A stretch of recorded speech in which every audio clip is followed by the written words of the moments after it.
ಅದು ಧನ ಸಂಪತ್ತಿರಬಹುದು, ಧಾನ್ಯ ಸಂಪತ್ತು ಇರಬಹುದು, ಪುತ್ರ ಸಂಪತ್ತ ಇರಬಹುದು, ಅಧಿಕಾರ ಸಂಪತ್ತ ಇರಬಹುದು.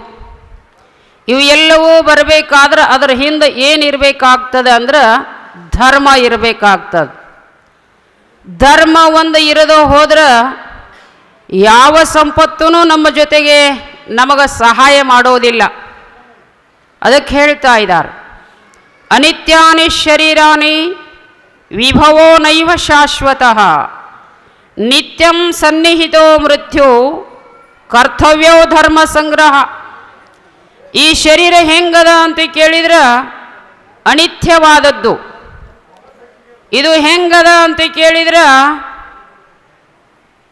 ದೇವದತ್ತನ ಮನೆಯ ಮೇಲೆ ಕುಂತ ಕಾಗಿ ಹೆಂಗ ಅಂತ, ಕಾಕವತ್ತ ದೇವದತ್ತ ಗೃಹ ಅಂತ ಹೆಂಗೆ ಹೇಳ್ತಾರೆ.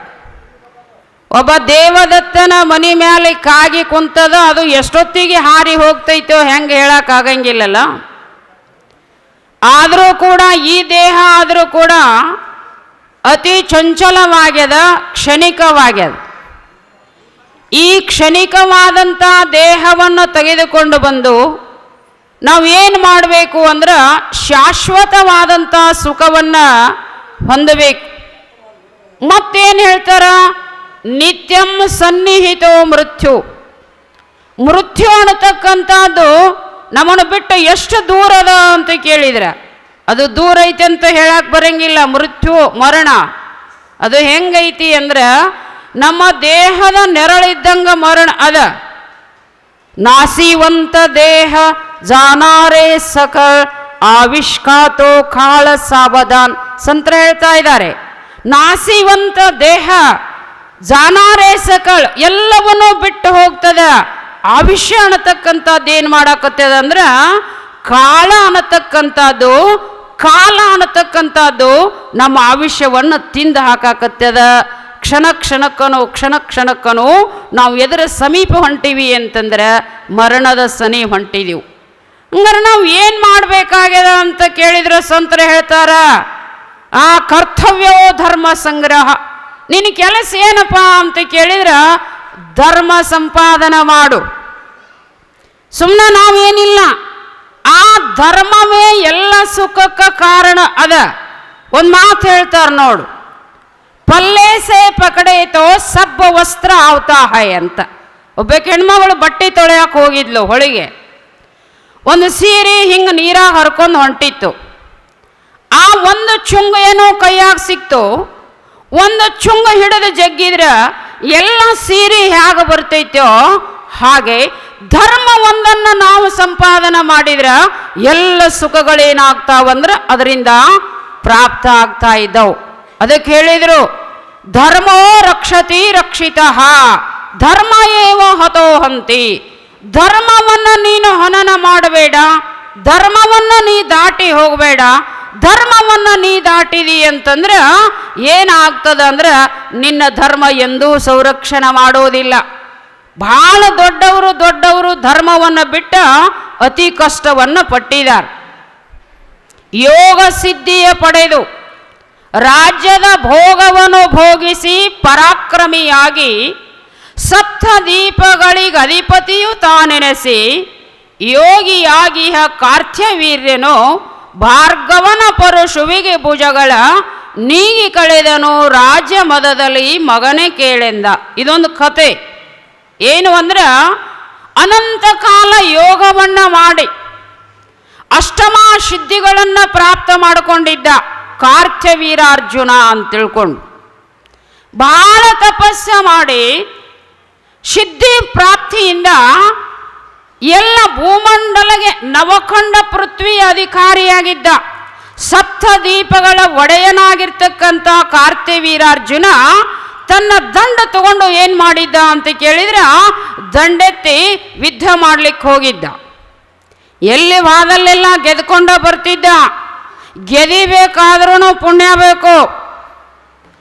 ಸಂಗ್ರಾಮದಲ್ಲಿ ಗೆಲೆಯುವುದು, ಅಂಗಣಿಯರೊಲೆಯುವುದು, ಬಂಗಾರ ದೊರೆಯುವುದು, ಇವೆಲ್ಲ ಆಗಬೇಕಾಗಿತ್ತಂದ್ರೆ ಪರಮಾತ್ಮನ ಒಲವು ಬೇಕು.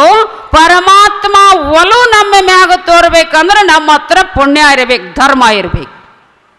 ಹಿಂಗೇನು ದಂಡೆತ್ತಿ ಹೋಗಿದ್ದ, ಬರುವಾಗ ಅಲ್ಲಿ ಹಿಂಗ ಬರ್ತಾ ಬರ್ತಾ ಇರುವಾಗ ಆ ಋಷಿಗಳ ಆಶ್ರಮ ಹತ್ತು, ಋಷಿ ಆಶ್ರಮ. ಆ ಋಷಿ ಆಶ್ರಮದೊಳಗೆ ನೋಡ್ತಾನ ಬಹಳ ಸುಂದರ ಇತ್ತು ಋಷಿ ಆಶ್ರಮ, ಜಮದಗ್ನಿ ಋಷಿ ಆಶ್ರಮ. ಅದು ಎಲ್ಲ ಕಡೆ ಹಣ್ಣಿನ ಗಿಡ ಇದ್ದು, ಎಲ್ಲಿ ನೋಡಿದಲ್ಲೆಲ್ಲ ಹಣ್ಣು ತುಂಬ್ತಾ ಇದ್ದು, ಎಲ್ಲ ಗಿಡದೊಳಗೆ ಹಕ್ಕಿ ಪಕ್ಷಿಗಳು ಹಾಡ್ತಿದ್ದು, ಎಲ್ಲೆಡೆಯಲ್ಲಿ ಹೂ ಅರಳಿದ್ದು, ಬಹಳ ಮನೋಹರವಾಗಿರ್ತಕ್ಕಂಥ ಆಶ್ರಮ. ಕಾರ್ತವೀರಾರ್ಜುನ ಋಷಿ ಆಶ್ರಮದೊಳಗೆ ಹೋದ, ಬಹಳ ಆನಂದ ಅನಿಸ್ತು. ಆಗ ಋಷಿಗಳಿಗೆ ಸುದ್ದಿ ಹತ್ತು, ನಮ್ಮ ಭೂಮಂಡಲದ ಒಡೆಯ ರಾಜ ಬಂದಾನಂತ ಸುದ್ದಿ ಹತ್ತಿದಾಗ ಆಗ ಋಷಿಗಳು ಬಂದು ಕಾರ್ತವೀರಾರ್ಜುನನನ್ನು ಕುಟೀರದೊಳಗೆ ಕರ್ಕೊಂಡು ಹೋಗಿ ಅವ್ರಿಗೇನು ಮಾಡಿದರು ಅಂತ ಕೇಳಿದರೆ ವ್ಯವಸ್ಥೆಯನ್ನು ಮಾಡಿದರು. ಕಾರ್ತವೀರಾರ್ಜುನ ಹೇಳಿದ, ನಾವೊಬ್ಬ ಬಂದಿಲ್ಲ, ನನ್ನ ಹಿಂದೆ ಒಂದು 10,000 ಜನ ಅದಾರ ಅಂತ ಹೇಳಿದರು. ಎಲ್ಲರಿಗೂ ಪ್ರಸಾದ ವ್ಯವಸ್ಥೆ ಮಾಡಿದರು. ಹೆಂಗೆ ವ್ಯವಸ್ಥೆ ಮಾಡಿದರು ಅಂದ್ರೆ ಇಚ್ಛಾ ಭೋಜನ ವ್ಯವಸ್ಥೆ. ಯಾರು ಏನು ಬೇಡ್ತಾರೋ ಅದು ಊಟ. ಗುಡಿಸಲೇಟು ಮಹಾತ್ಮರದು ಸಣ್ಣ ಗುಡಿಸಲ, ಯಾರು ಹೋಳಿಗೆ ಅಂದವ್ರಿಗೆ, ಚಪಾತಿ ಅಂದವ್ರಿಗೆ, ಬುಂದೆ ಅಂದವ್ರಿಗೆ, ಬೇಸನ್ ಅಂದವ್ರಿಗೆ ಇಚ್ಛಿತ ಭೋಜನವನ್ನು ಪ್ರಸಾದ ಮಾಡಿಸಿದಾಗ ರಾಜ ಅಂತನ ನಮ್ಮ ರಾಜವಾಡ್ಯದಾಗ ಹಿಂಗೇನು ತಯಾರಾಗಕ್ಕಿಲ್ಲ, ಈ ಯಾರು ಮಹಾತ್ಮ ಋಷಿ ಹಿಂಗೆ ಹೆಂಗೆ ಮಾಡಿದಿದನ್ನೆಲ್ಲ ಅಂತ ವಿಚಾರ ಮಾಡಕತ್ತಿದ. ವಿನಾಶ ಕಾಲೇ ವಿಪರೀತ ಬುದ್ಧಿ. ಯಾವಾಗ ನಮ್ಮ ಧರ್ಮ ನಾಶ ಆಗಬೇಕಾದ್ರೆ ಮೊದಲು ಕೆಟ್ಟ ಬುದ್ಧಿ ನಮ್ಮ ತಲೆಯಾಗ ಬರ್ತಾವಂತ ನೋಡು. ಮೊದಲು ಕೆಟ್ಟ ಬುದ್ಧಿ ಬಂದು ನಮ್ಮ ಧರ್ಮ ನಾಶ ಮಾಡಿ ಹಿಂದಗಡೆ ನಮ್ಮನ್ನು ನಾಶ ಮಾಡ್ತಾವೆ. ಹಿಂಗೆ ವಿಚಾರ ಮಾಡಿದಾಗ ತಡ್ಕೊಳ್ಳೋಕ್ಕಾಗಲಿಲ್ಲ ಕಾರ್ತವೀರಾರ್ಜುನಿಗೆ. ಈ ಅವಸ್ಥೆ ಹೆಂಗೆ ಮಾಡಿದ್ರಿ ಅಂತ ಕೇಳಿದ. ಋಷಿಗಳು ಹೇಳಿದರು, ಇಲ್ಲೇ ನಮ್ಮಲ್ಲಿ ಕಾಮಧೇನು ಅದ, ಹವ್ಯ ಕವ್ಯ ಹೋಮ ಹವನಾದಿಗಳು ನಡಿಬೇಕಾದ್ರೆ ಇಲ್ಲಿ ಕಾಮಧೇನು ಅದ ಅಂತ ಹೇಳಿದಾಗ ರಾಜನ ತಲೆಯಾಗ ಹಿಂಗೆ ಬಂತು, ಇಂಥ ಚಲೋ ವಸ್ತು ನಿನ್ನಂತೆ ಯಾಕೆ ನನಗೆ ಕೊಡ ನೋಡಿ. ಒಂದು ಮಾತು ಹೇಳ್ತಾರೆ, ಪಾಪಿಗಳಿದ್ದಲ್ಲಿ ರೂಪುಳ್ಳ ವಸ್ತುಗಳನ್ನು ತೋರಬಾರದು. ಎಲ್ಲಿ ಕಣ್ಣು ಚಲೋ ಇರಂಗಿಲ್ಲಲ್ಲ ಚಲೋ ವಸ್ತು ತೋರಿಸಬಾರ್ದಂತ ಅವ್ರ ಕಣ್ಣು ಮುಂದೆ. ಯಾಕಂದ್ರೆ ಬೇಡಕ್ಕೆ ಶುರು ಮಾಡ್ತಾರೋ.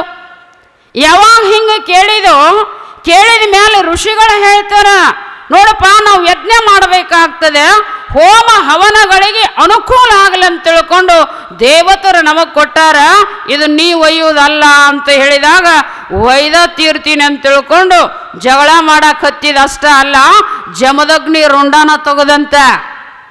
ಆಗ ಪರಶುರಾಮ ತಪಸ್ಸು ಮಾಡ್ತಾ ಇದ್ದ ಪರಶುರಾಮ ಬಂದು ಅವನ 2 ಕೈಗಳನ್ನು ಕಡದ ಅಂತ ಕತೆ ಬರ್ತದೆ. ಇಂಥ ರಾಜ ಇದ್ರೂ ಕೂಡ ಎಷ್ಟು ಹೋಮ ಹವನ ಮಾಡಿ ಎಲ್ಲ ಅಧಿಕಾರವನ್ನು ಪ್ರಾಪ್ತ ಮಾಡಿಕೊಂಡಿದ್ರು, ಯಾವಾಗ ಧರ್ಮದಿಂದ ಚ್ಯುತಿಯನ್ನು ಹೊಂದಿದೋ ತನ್ನ ರುಂಡ ತನಗ ಸಂರಕ್ಷಣಾ ಭುಜಗಳನ್ನು ಸಂರಕ್ಷಣೆ ಮಾಡ್ಕೊಳ್ಳೋಕ್ಕಾಗಲಿಲ್ಲ. ಧರ್ಮ ನಾಶಾತ್ ಪ್ರಣಶ್ಯತೆ. ಯಾವಾಗ ಧರ್ಮವನ್ನು ನಾವು ಬಿಡ್ತೀವೋ ಧರ್ಮ ಏನು ಮಾಡೋದಿಲ್ಲ ಅಂದರೆ ನಮ್ಮನ್ನು ಸಂರಕ್ಷಣೆ ಅಂತಕ್ಕಂಥದ್ದು ಮಾಡೋದಿಲ್ಲ.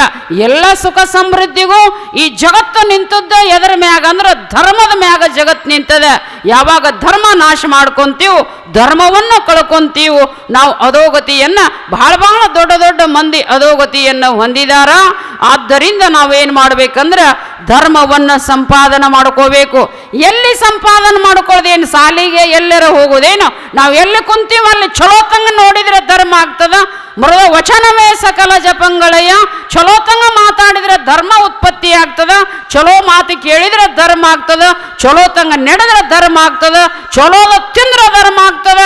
ಧರ್ಮ ಹಾಸುವಕ್ಕಾಗಿರೋಣದರಿಂದ ಧರ್ಮವನ್ನು ಸಂಪಾದನೆ ಮಾಡ್ಕೊಳ್ಳೋ ಅವಾಗ ಎಲ್ಲಿ ಹೋಗಿ ಹುಡುಕೋದು ಅವಶ್ಯ ಇಲ್ಲ. ಎಲ್ಲಿ ಕುಂತಾನ ಅಲ್ಲಿ ಧರ್ಮವನ್ನು ಹುಡುಕ್ತಕ್ಕಂಥವನಿಗೆ ಧರ್ಮನೇ ಪ್ರಾಪ್ತ ಆಗ್ತದೆ. ಅಂಥ ಧರ್ಮ ಹಾಸು ಹೊಕ್ಕಾಗಿರೋಣದರಿಂದ ಆ ಧರ್ಮವನ್ನು ನಾವು ಸಂಪಾದನೆ ಮಾಡ್ಕೋಬೇಕು. ಇಹಲೋಕದಲ್ಲೆಲ್ಲ ಧರ್ಮೋ ಮೃತ್ರಂ ಮೃತಶ್ಚ. ಧರ್ಮ ಇಲ್ಲೇ ಕೈ ಬಿಡ್ತೈತೆ ಅಂತಲ್ಲ, ಧರ್ಮ ಮಿತ್ರನಾಗಿ ಏನು ಮಾಡ್ತೈತೆ ಅಂದ್ರೆ ಸತ್ತ ಮೇಲೆ ನಮ್ಮ ಹಿಂಬಾಲ ಬರ್ತದೆ. ಆ ಧರ್ಮ ಅಷ್ಟ ಶ್ರೇಷ್ಠದ. ಅಂಥ ಧರ್ಮವನ್ನು ಸಂಪಾದನೆ ಮಾಡ್ಕೊಳ್ತಕ್ಕಂಥ ಸದ್ಬುದ್ಧಿಯನ್ನು, ಸತ್ಶಕ್ತಿಯನ್ನು ಸದ್ಗುರು ಅಪ್ಪಾಜಿಯವರು ನಿಮ್ಮೆಲ್ಲರಿಗೂ ಕೊಟ್ಟು ರಕ್ಷಿಸಲೆಂದು ಹಾರೈಸಿ 2 ವಾಕ್ಯಗಳನ್ನು ಶ್ರೀಗಳ ಶ್ರೀ ಚರಣ ಅರವಿಂದಕ್ಕೆ ಅರ್ಪಿಸ್ತೇನೆ.